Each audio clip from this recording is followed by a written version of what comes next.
This is the Horse Radio Network. This is episode 63 of the Wisdom by WESA show on the Horse Radio Network. This is Mike Donnell. I'm Casey Wilbanks-Coletti. And this is Sophia Aguilar. Welcome to Wisdom by WESA on the Horse Radio Network. This podcast is brought to you by the Western and English Sales Association, WESA, which provides the world's largest trade events for retailers, manufacturers, and sales representatives of the equestrian industry. In this podcast, we feature exclusive interviews with noteworthy Western and English personalities, retailers, and exhibitors who you've always wanted to talk to. Don't miss out on all the news for manufacturers and retailers in the equine industry. I know we're just barely getting through winter, but I'm telling you, summer will be here before we know it. And we have not mentioned a lot about the August WESA trade show. And Sophia is here, and maybe she can share some more details with us. I know, I'm surely you're ready for spring. So WESA usually hosts biannual trade shows, with 2020 being the exception because we had just one in January.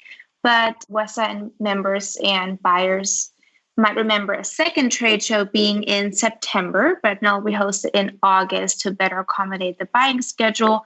So the WESA trade shows now take place every January in August in Dallas, Texas, which means that the upcoming trade show will be in August. And when can everybody start signing up? So time has gone by really fast, and it's almost time to register. Both exhibitors and buyers can sign up on wesatradershow.com starting on April 1st. And if you do have an account already, you can just head to the login page on wesatradershow.com and sign in to register or fill out your contract. And if you don't have an account yet, buyers can head to the August attend page, and exhibitors can go to the August exhibit page to get set up. And what are the trade show dates in August? The dates are the end of August, so August 26th through the 29th. And we do have some events and programs planned to keep networking and the whole experience fun and innovative as always. So for example, we're bringing back the Most Innovative Product Awards, which are voted for by buyers and gives them a chance to recognize new and exciting products that they see on the WESA trade show floors. Awesome. Thank you. Well, as always, Sophia has set a really great show for us today, and Mike's going to tell us exactly who we'll be talking to. In the early 2000s, Twisted X was a Western boot brand in a tough market. In 2010, the company began reinventing itself by introducing the first casual shoe line in the Western markets. While the company has never abandoned its Western boot business, it has introduced a broad line of stylish casual shoes, including one produced in plastic bottles and another produced with no glue. It also has a very strong initiative in the social media and community service area, with programs related to trees being planted, cancer victims being treated, and programs for vets. Twisted X President Prasad Reddy, Chief Marketing Officer Tricia Mahoney, and National Sales Director Brandon Farquhar join us today to review all of this. We've got a different kind of a show today. We've got a great group discussion coming up from the good folks at Twisted X. Normally we do a one-on-one type of a show, but we were able to gather the top brains and brass from Twisted X to talk about how this company has been growing and expanding over the past few years. We have President and CEO Prasad Reddy, Chief Marketing Officer Tricia Mahoney, and National Sales Director Brandon Farquhar. These three can't tell us how things are going and why they're going so well at Twisted X. There's probably nobody else who can. So let's talk a bit. I read a great story in one of the trade magazines about the growth of the company back to start about 2018. Prasad, it was an interview with you that kind of gave your background and how you got to Twisted X. But basically, when I first met Twisted X, I'll tell you a quick personal story. Back when I was representing contestants, Twisted X sponsored one of my contestants. It was a boot company, a good boot company, but it's really now changed into a comfort Western footwear company. Prasad, why don't you give us your perspective when you came to the company and how you managed to direct the change into where we are. And then we'll also talk to Tricia and to Brandon in terms of new product development, social responsibility programming. I mean, you guys are doing everything down there, including making footwear. Yes, Mike. Yeah. I came into Twisted X in early 2009, around March 2009. And at that time, Twisted X is primarily a Western boot company. And if you can recall, for 2007, 2008, 2009, Texas had kind of drought and high temperatures during summertime. And when 2009 summertime came, our sales kind of, I won't say disappeared, but they came down substantially because people were not buying boots during that 110 degrees temperature. So coming from other side of the footwear, casual and athletic side and dress footwear, those footwear will sell during the summertime and back to school and all that. So we said, well, we need to develop some casual footwear with the Western idea into it. And bring all the comfort features, because I have been all my life long in comfort footwear. So we brought in 2010, January at WESA market, we brought the first driving mark comfort casual shoe by Twisted X. And it took some time, but over the course of next 2-3 years, market and the retailers and the consumers started appreciating the comfort factor of the footwear. So we started growing nicely since that time. And then we brought the same comfort technology and the casual designs into work area also. So our comfort casual work category was formed, which is kind of new at that time, for the Western distribution. So since that time, we've been pretty strong. We never left the Western boot area because that's going to be our heritage. The brand, we feel strongly, all the brands have to have a heritage and must stick to it. So while we're growing nicely in casuals and work boots, we have a good commitment from the company side to keep on expanding the Western boot categories too. So that's where we are. And of course, comfort factors, we brought them into the Western boots also. So we're seeing nice increase in that category over the past few months. Well, and I think it's interesting. In the article I read, I think they were quoting a retailer, a Western retailer, and he was talking about the second and the third sale. And his comment was they'd come into a Western store, they'd buy a pair of boots, then they'd go somewhere else and buy a pair of casual shoes, and he was losing that second sale. They were buying two pair, but not from him. And so he seemed to be very pleased with the fact that with the introduction of the casual line, and now a continued introduction of varieties on that theme, that the Western retailer, the Western boot retailer, by carrying Twisted X other line, has a chance to pick up that second and third sale. And that's got to be pretty important if you're selling boots and shoes. Yes, that's how we could increase our business, because we are offering to Western retailers an option, so they can provide an option to their customers, the end consumer. So boots, sometimes, an end consumer comes and a boot, they don't want to replace for a year or two, whereas a casual shoes, they may want, they can replace, want to have 2 or 3 different kinds of casual shoes. So that's kind of added sale for the Western retailers. As long as you have consumer that's there, might as well try to sell and fulfill all that consumers' needs in footwear, especially. Now, bringing Tricia and Brandon into the conversation, obviously you have a line of casual shoes, but Casey can talk to this better than I can. They're attractive. They're good-looking shoes. they're not just something that's comfortable, but didn't have any style to them. Couple of questions. One, who's responsible for designing all of these attractive footwear?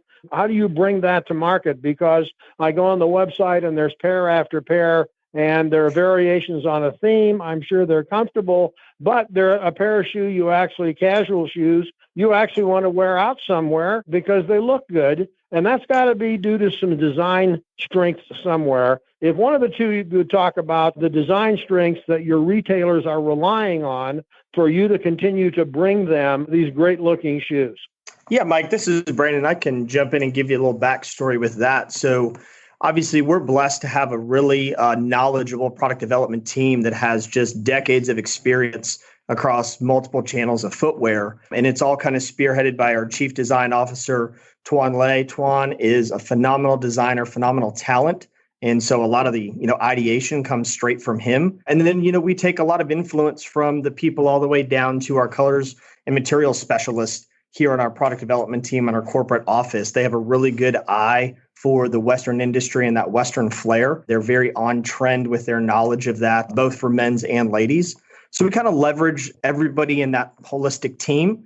And then they also take a lot of feedback from, our sales force who's getting that direct feedback from our retailers, because a part of our partnership with our retailers is listening to their voice. What's selling. That's really what's kind of helped us expand into our 4 current categories, right? So we offer, obviously, our lifestyle products. Most people know us for, our work products, as Prasad said, people know us for, but our outdoor and our Western too, right? We take that feedback on areas that we can develop and grow and really make sure that we're giving everybody from a customer level what they want across all of our product categories. I think that's great. Casey, you are our fashion member of our team. You're going to react differently than I do. I think they look good, but you have a much better handle on how those fit into Western lifestyle, casual work, whatever. Why don't you give us your perspective? Well, I think loving fashion, and I think being in the Western industry, but also loving fashion and being a woman on top of that, I think the most unique part of this whole story is the vision to revamp this whole company is quite beautiful, to be honest. So congratulations to all of you for that. I think it takes a lot in our industry. As you know, there's multiple boot companies, and it's really hard to stay ahead of the curve and to think out of the box and what's fresh and new. And you took a boot company, you've now become, to me as a shopper, I'd say a full line shoe company, not just boots. And so I think that's really unique. And Mike mentioned all the different colors and styles. Yes, I mean, this is certainly now somewhere you can go shopping for outfits. And I particularly have seen so many high school age kids. This really caught on with the high schoolers and the college age kids, but that's really who starts our trend, I feel like, in the Western world. Maybe I'm wrong. Maybe that's not who really sets your trend, but it seems to me that that's where it catches on, is with those high school and college age kids. Yeah, absolutely. I agree 100%. And we see that very strongly on our social channels. Those that wear Twisted X footwear love Twisted X footwear. Our follower base is so strong, and we love it because they're so vocal. But you're absolutely right. We are seeing such a strong, I would say, kind of surge from that younger demographic, that younger audience. We're consistent, I would say, the Twisted X traditional profiles, are more consistent with our older demographic, but now being adopted by that younger demographic. And what we're also seeing is the interesting patterns and pops of color that Twisted X is known for really is very well accepted and loved by our base. And that is something that we strive for, is to offer that diversity across what Brandon had mentioned are those categories. And also, gosh, let's not forget our infants, because boy, oh boy, yes. Those are just as cute as a button. So and Yeah, the audience base flips out over the infants. Yes, I was just going to actually bring the kids and the infant sizes up because I have a little girl, and Mike, you know this, but I'm going to force her to dress just like me until she doesn't want to anymore. And this is the perfect opportunity to do so because you offer similar styles in the kids along with mom, and just so cute. And I mean, you call one of the styles driving mocks, which obviously is a perfect choice to drive long miles to the rodeos and such in, but they're not designed just to drive in. They're super cute, but as I'm sitting here, my mind goes shopping, and I'm like, oh, it'd be so cute to, drive in and you get where you're going and you still have cute shoes on. It's interesting. It's very interesting to me. And so many different styles that I want to ask, how often do you create new styles? Yeah, Casey, we come up with 3 different lines per year, approximately 40 to 50 styles every time.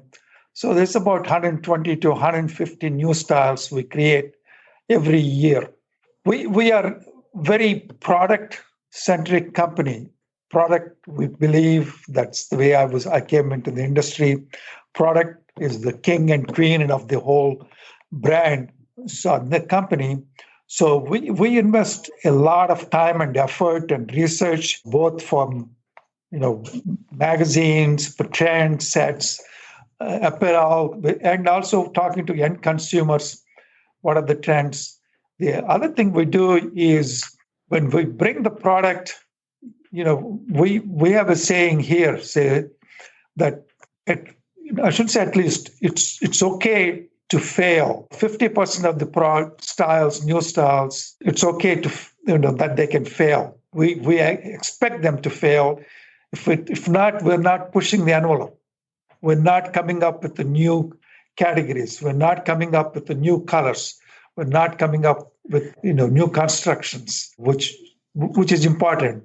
That's how we get into new colors, new categories. We introduced infants for the first time in the Western industry about 4 years ago. Now everyone has it, which is good. Things like that. We keep on working on how to be upfront with the product, because you said high schoolers, college kids, and they want fresh, something new, something fresh all the time. That's where we do a lot of research and keep on trying to provide that fresh product to them. Well, and not only are you providing a fresh product to the consumer, but to your retailers.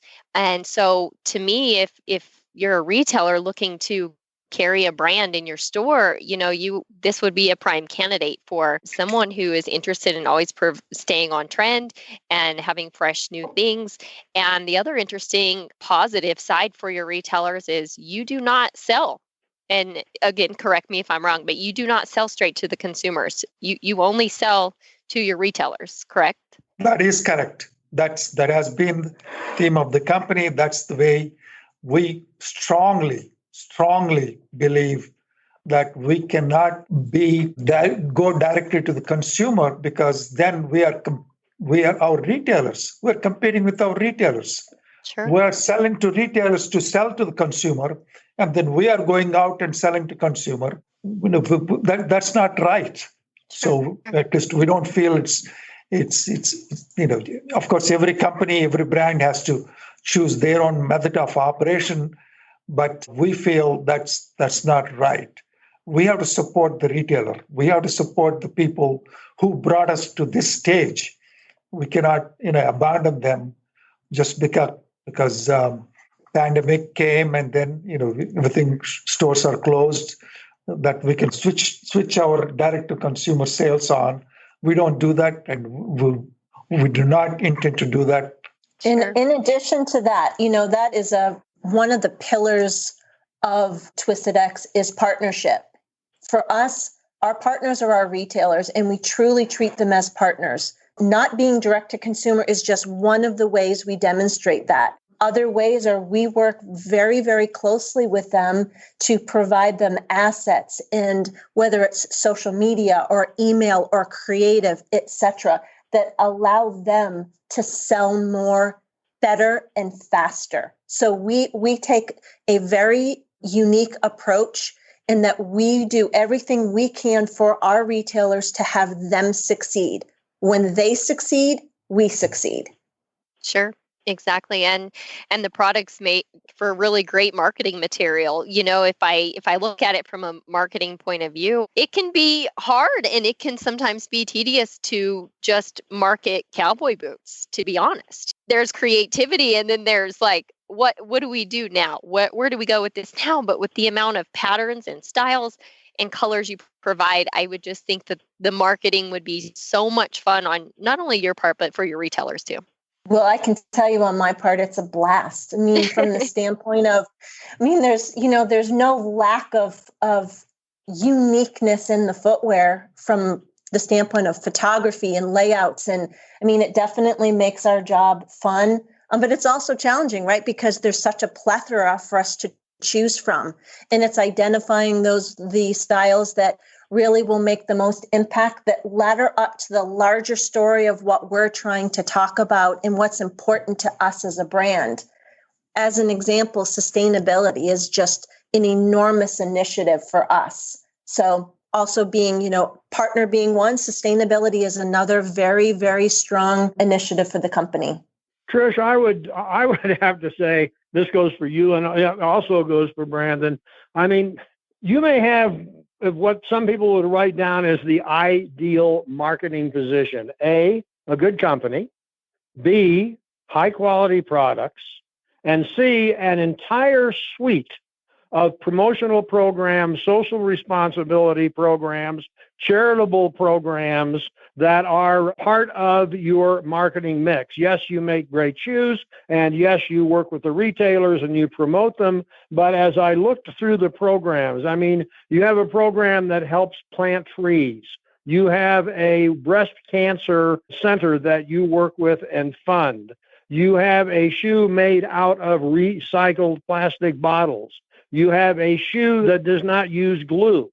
On top of the quality of the product itself, you have this entire suite of promotional, social service, community service things at your disposal that A, have to be fun and rewarding to create, but B, they have to help make an imprint of the Twisted X brand on the market. And I'd like you to talk about how those come about, how you utilize them to your advantage. Clearly, if I'm a cancer patient, it's to my advantage, and I happen to have that problem, and I had that problem in my family, but it also helps the brand that you're out there investing money in helping all of those people. And my guess is if we were going to talk a year from now, you would have another one.